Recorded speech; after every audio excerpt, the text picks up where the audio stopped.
మన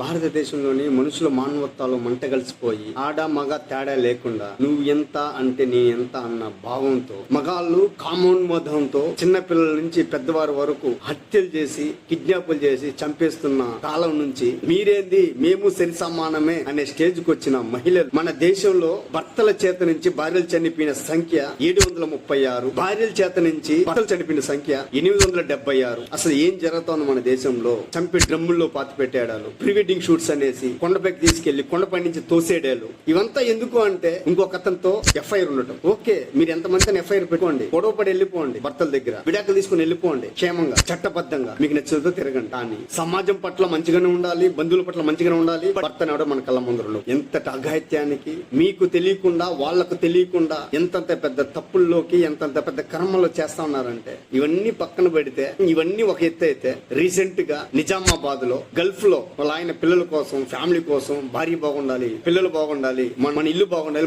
మనం సమాజంలో అందరిలాగా బాగా బ్రతకాలి అనే ఒక ఆశతో భార్య పిల్లలను వదిలేసి గల్ఫ్ లో జాబ్ చేస్తా ఉంటే ఆమె చేసిన పని, భార్య చేసిన పని, అక్రమ సంబంధాలు చాలా ఉన్నాయంట. బట్ ఒక అక్రమ సంబంధానికి మాత్రం బాగా ఇన్వాల్వ్ అయిపోయేసి మిద్దిపైకి తీసుకెళ్లి భర్తను తోసేసి అప్పుడు దా గల్ఫ్ నుండి వచ్చి హ్యాపీగా మన ఫ్యామిలీతో 1 నెల 2 నెలలు ఉండేసి వెళ్దామని వచ్చిన భర్తని నవ్వుకుంటూ హ్యాపీగా పైకి తీసుకెళ్లి పైనింటి తోసేసింది. మిద్దిపైన 2 అంతస్తుల మిద్దిపైన తోసేసింది. నవ్వుకుంటూ హ్యాపీగా పైకి తీసుకెళ్లి పైనింటి తోసేసింది. మిద్దిపైన 2 అంతస్తుల మిద్దిపైన తోసేసింది. అక్కడి నుంచి చావలేదనేసి వెంటనే హార్పిక్ ఉంటది కదా, బాత్రూమ్ క్లీన్ చేసి హార్పిక్